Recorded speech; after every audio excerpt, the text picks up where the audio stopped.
ஒரு stock over வேல்யூடா இருக்கா இல்ல அண்டர் வேல்யூடா இருக்கா அப்படிங்கறத எப்படி தெரிஞ்சுக்கலாம்? அதை தெரிஞ்சுக்கிட்டு நம்ம என்ன பண்ண போறோம் அப்படின்னு நீங்க நினைக்கலாம். ஒரு ஸ்டாக் ஓவர் வேல்யூடா இருக்கா அண்டர் வேல்யூடா இருக்கா அப்படிங்கறத நம்ம தெரிஞ்சுக்கிட்டா மட்டும்தான் எந்த இடத்துல நம்ம என்ட்ரி கொடுக்கலாம், எந்த இடத்துல அவாய்ட் பண்ணலாம் அப்படிங்கறது நம்மளால கண்டுபிடிக்க முடியும். இது நம்ம PE ரேஷியோ மெட்ரிக்ஸ் வச்சு கண்டுபிடிக்கலாம். ஒரு ஸ்டாக்கோட PE ரேஷியோ அதிகமா இருக்கா குறைவா இருக்கா அப்படிங்கறத பொறுத்து அந்த ஸ்டாக் ஓவர் வேல்யூடா இருக்கா இல்ல அண்டர் வேல்யூடா இருக்கா அப்படிங்கறத நம்ம தெரிஞ்சுக்கலாம். ஒரு ஸ்டாக் நீங்க லாங் டேர்ம்க்கு இன்வெஸ்ட் பண்ணணும் அப்படின்னு நினைக்கிறீங்கன்னா ஃபண்டமெண்டலா இந்த PE ரேஷியோ வந்து முதல் இடத்துல இருக்கும். இந்த PE ரேஷியோவை நிப்டிக்கு நம்ம பயன்படுத்த முடியுமா அப்படிங்கறத பார்க்கலாம். இதை வச்சு நம்ம நிப்டியை ப்ரெடிக்ட் பண்ண முடியாது. இது வரைக்கும் நடந்த டேட்டா வச்சு அனலைசிஸ் பண்ணலாம். நிப்டி PE ரேஷியோ என்ன அப்படின்னா நிப்டி 50ல இருக்கக்கூடிய 50 கம்பெனிகளோட மார்க்கெட் பிரைஸ் அண்ட் அவங்களோட லாபம் ஏர்னிங்ஸ்னு சொல்லுவாங்க. அதோட விகிதம் தான் வந்து PE ரேஷியோ அப்படின்னு சொல்லுவோம். இதுக்கு முன்னாடி PE ரேஷியோ எந்த ரேஞ்ச்ல இருக்கும்போது அது எப்படி பெர்ஃபார்ம் பண்ணுச்சு அப்படிங்கிற ஹிஸ்டாரிக்கல் டேட்டாவை நம்ம பார்க்கலாம்.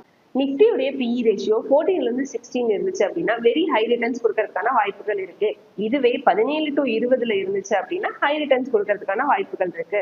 அதுவே 21 to 23க்குள்ள இருந்துச்சுன்னா மீடியமான ரிட்டர்ன்ஸ் கொடுக்கறதுக்கான வாய்ப்புகள் இருக்கு. இதுவே 26க்கு மேல 28, 30 இதெல்லாம் இருந்துச்சுன்னா அது எப்பயாவது தான் நடக்கும். சப்போஸ் அது இருந்துச்சுன்னா மார்க்கெட் கிராஷ் ஆகிறதுக்கான வாய்ப்புகள் இருக்கு. ஒரு எக்ஸாம்பிளுக்கு கொரோனா சமயத்துல நிப்டியோட PE ரேஷியோ 26க்கு மேலதான் இருந்துச்சு. அந்த சமயத்துல மார்க்கெட் வந்து கிராஷ் ஆச்சு.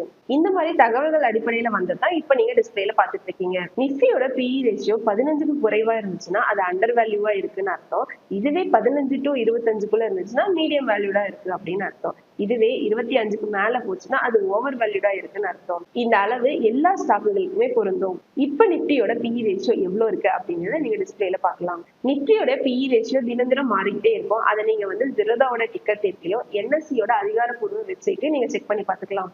நிப்டி PE ரேஷியோ பத்தின நாங்க சொன்ன விளக்கங்கள் உங்களுக்கு புரிஞ்சிருக்கும் நம்புறேன். நிப்டி PE ரேஷியோ பத்தின நாங்க சொன்ன விளக்கங்கள் உங்களுக்கு புரிஞ்சிருக்கும் நம்புறேன். நிப்டி PE ரேஷியோ இன்னும் அடுத்த ஒரு வீடியோல சந்திக்கிறேன். Invest wisely for better future. Thank you.